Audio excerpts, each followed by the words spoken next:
While this must be a debate, there are many evidences to suggest that ancient Greeks did travel to India for educational and philosophical purposes.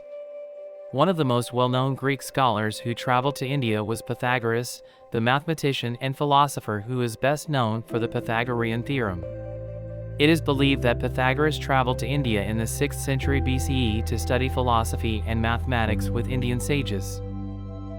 Diogenes Laertius, a Greek biographer and historian who lived in the 3rd century CE, wrote in his book Lives of Eminent Philosophers about Pythagoras and his travels to India.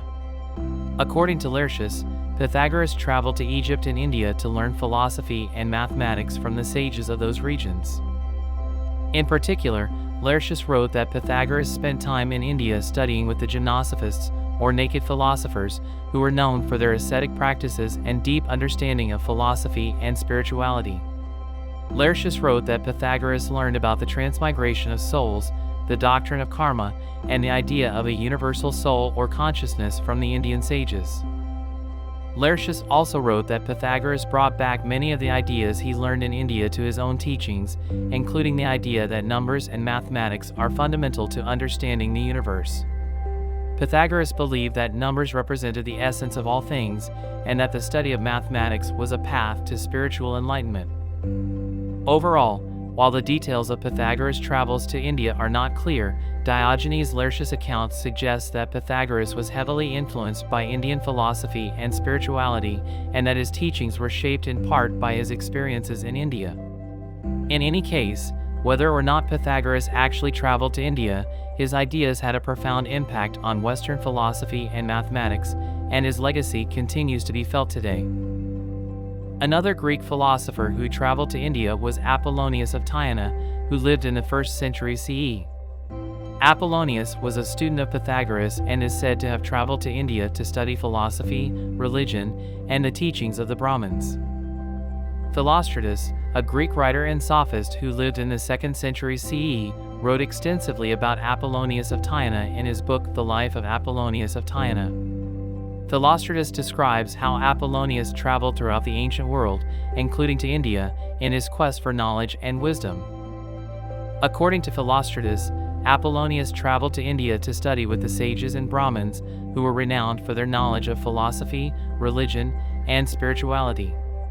Apollonius was said to have learned from the Brahmins about the doctrine of karma, the concept of reincarnation, and the practice of meditation and contemplation.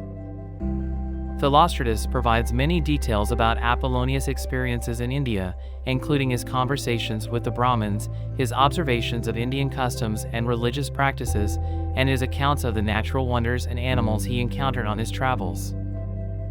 Philostratus describes Apollonius as having a deep respect for Indian culture and religion, and he reports that Apollonius engaged in many discussions and debates with the Indian sages and Brahmins. Apollonius was said to have impressed the Indian sages with his wisdom and knowledge, and they regarded him as a wise and enlightened teacher. Philostratus also reports that Apollonius performed many miracles and healings while in India, including curing a woman who had been blind from birth and bringing a dead child back to life. During his time in India, Apollonius learned about the doctrine of karma and the concept of reincarnation, and he observed the practice of meditation and contemplation. He also encountered many different animals, including elephants and tigers, and was said to have had conversations with them. Overall, the accounts of Apollonius' travels to India suggest that he was deeply interested in the spiritual and philosophical traditions of India, and that he gained a great deal of knowledge and wisdom from his interactions with the sages and Brahmins there. Philostratus' account of Apollonius' travels to India provides a vivid and detailed portrait of Apollonius' experiences there, and suggests that his travels to India had a profound impact on his teachings and philosophy. There were several other ancient Greek writers and philosophers who mentioned India in their texts.